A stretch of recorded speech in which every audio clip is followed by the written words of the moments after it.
شانوں والا رسول ہے. جس تفسیر کو بھی کھولیں گے آپ کو یہ بات وہاں پہ مل جائے گی کہ عربی میں تنوین جو ہے اس کا ایک مقصد عصمت بھی ہوتا ہے، ایک مقصد اس کا مبالغہ بھی ہوتا ہے، اس لفظ میں مبالغہ پیدا کرتا ہے. تو آج ہم پر اعتراض ہی کہہ دیا جاتا ہے ارے حضور کی تعریف میں تم مبالغہ بڑا کرتے ہو. ارے کبھی تم نے ارے کلام کو سمجھ لیا ہوتا تو ہم پر اعتراض نہ کرتا. اللہ نے قرآن کو نازل پنجابی میں تو نہیں کیا، فارسی میں تو نہیں کیا، یا سنسکرت دوسری زبانوں میں تو نہیں کیا.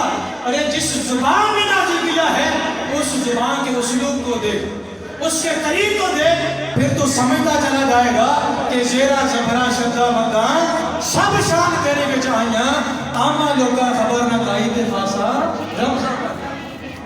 پھر اس کے دل میں محبت پیدا ہوگی کہ اللہ نے بھیجا تو بنایا تو ہم ہی میں سے ایک رسول ہے، لیکن وہ ہم جیسا نہیں ہے بلکہ اس کی شان، اس کا مقام بے نظیر و بے مثال کے لے جائے. تو یہ بات اللہ نے اپنے محبوب کو عطا فرمائی. تو جب اب جہاں میں غور کریں، پھر کچھ لوگ کسی حد تک بات کو مان بھی لیں، پھر کوشش کرتے ہیں کہ ہم اس مقام کو حاصل کر لیں. کیا کوشش کرتے ہیں؟ یعنی کہ میرے قریب آقا علیہ السلام کی 63 سال گزارے. آج اگر کسی کی 70 سال زندگی ہو جائے، 100 سال زندگی ہو جائے، اور یہ اعتراض ہمارے معاشرے میں کچھ لوگوں کو موجود بھی ہے کہ امتی اعمال میں اپنے نبی سے بڑھ جاتا ہے. یہ بات سمجھانا چاہتا ہوں، یہ بات سمجھانا چاہتا ہوں. معاشرے میں یہ میرے کپڑے میں نے پہنے، اگر یہاں پہ سارے لباس میں سے کسی ایک مقام پر بھی کوئی گندی چیز لگ جائے تو سارے یہ کہیں گے کہ بھئی اس کو صاف کرو. اگر میں صاف نہیں کروں گا تو سارے کہیں گے یہ بات ہے ایسے بات. تو لہذا جہاں پہ کوئی گند آ جائے صاف کرنے والا جو ہے وہ قابل تعریف ہے.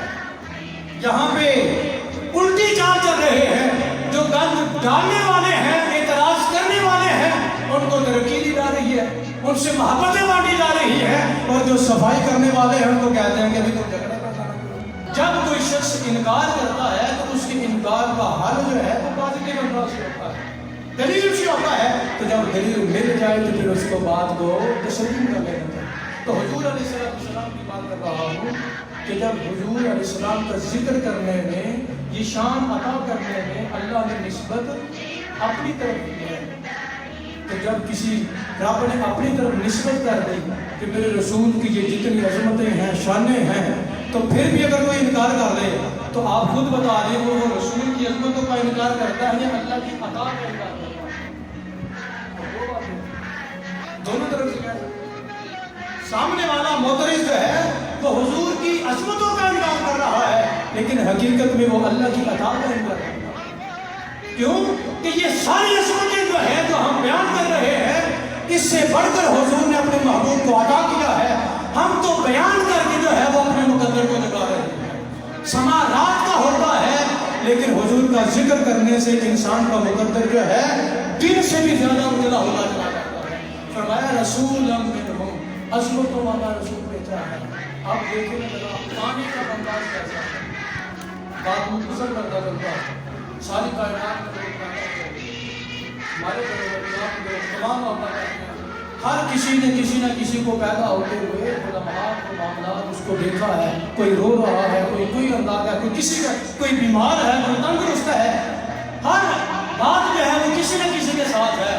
لیکن جب دو جہاں کے تاجدار میرے اور آپ کے قریب آقا علیہ السلام اس کائنات میں تشریف لاتے ہیں، جلوہ گری ہوتی ہے، تو سب سے پہلی بات کیا ہے؟ ہدایت الاولیاء سے بات کر رہا ہوں. میرے قریب آقا علیہ السلام سارے سجدے میں ہیں. پیدائش کا بھی وقت ہے. ایک بات تو کر دی کہ وہ لمحہ ایسا ہے کہ حضرت سیدہ آمینہ رضی اللہ عنہا نے فرمایا کہ جس وقت میرے لال کی پیدائش ہوتی ہے ہر طرف نور کا سما ہوتا ہے. بیٹھی میں مکہ میں ہوں لیکن شام کے باغات کو میں دیکھ رہا ہوں. آج کا سائنس، آج کی سائنس اس قدر ترقی کر چکی ہے، یہاں پہ بڑی سے بڑی لائٹ لگا دے آپ کو شمع نظر آ جائے گا، ابھی تک نہیں نظر آئے گا. لیکن حضور کے آنے سے اس قدر روشنی ہوئی، مکہ سے شام کی سرزمین نظر آ رہی ہے. شام کے محلات نظر آتے تھے.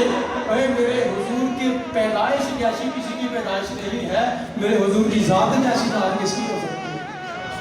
پھر سے آگے بات کر رہا کہ کائنات میں جلوہ گری ہے تو سر سجدے میں ہے, لیکن شعور اس وقت شعور نہیں ہوتا, بچے کی بات کر رہا ہوں, لیکن حضور کے شعور کی یہ بات ہے کائنات میں جلوہ گری ہے, سب سے پہلا وجہ ہے وہ رب کے حضور سجدہ ہے, لیکن امتی ایسے ہے کہ شعور ہوتے ہوئے بھی اس سجدے سے معروف ہے. پنجگانہ صدا میں صدا کی جا رہی ہے, لیکن زندگی میں شاید وہ خدا کا کر رہے تھے. کہیں یہ جبین میرے حضور کا یہ کرم ہے کہ یہ جبینیں بتوں کے سامنے سے اٹھا کر میرے حضور نے ایک خدا کے سامنے جھکانے کی سعادت عطا کی. ہم اس کا بھی اگر شکر ادا کریں نہیں کرتے. آج ہماری بھی زمینیں کبھی آگ کے سامنے, کبھی جو ہے وہ پتھر کے سامنے, کبھی درخت کے سامنے, کبھی سورج کے سامنے, کبھی چاند کے سامنے, نہ جانے کس کس کے سامنے جھکتی ہے. آپ دیکھ رہے ہیں بہت سے لوگ ابھی بھی موجود ہیں. ارے ہم پہ حضور کا کرم ہے جس کی بدولت یہ زمین جب بھی جھکتی ہے تو رب کی بارگاہ میں جھکتی ہے.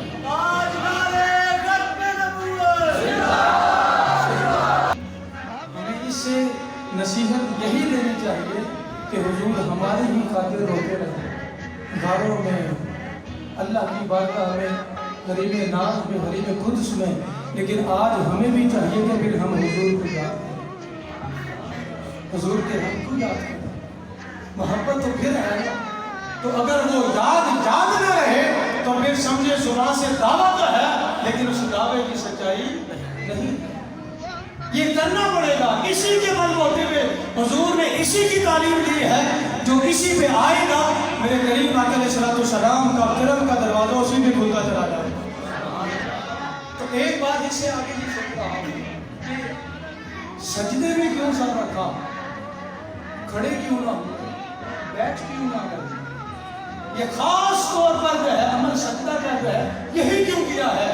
تو پھر بات جب اللہ کے قرآن یا مصطفیٰ کے فرمان کو دیکھو, شامل زندگی کا کوئی گوشہ نہیں ایسا ہوگا جو جس پر آپ کی رہنمائی قرآن سے یا میرے مصطفیٰ کے فرمان سے نہیں. تو میں حضور کے سجدے میں جب غور کر رہا ہوں, میلاد کے صدقے سے وہ سمجھ آتی ہے تو یہ ہے میرے کریم آقا علیہ السلام نے فرمایا ہے کہ بندہ اپنے رب کے سب سے زیادہ قریب سجدے میں ہوتا ہے. حدیث پاک اپنی طرف سے نہیں کر رہا, بندہ اپنے رب کے سب سے زیادہ قریب سجدے میں ہوتا ہے. حضور اس کائنات میں آتے ہی سجدہ کر کے لوگوں کو بتاتے ہیں, لوگوں عالم روحانیت میں ہوں, عالم نورانیت میں ہوں, پھر بھی میں خدا سے دور نہ ہوا.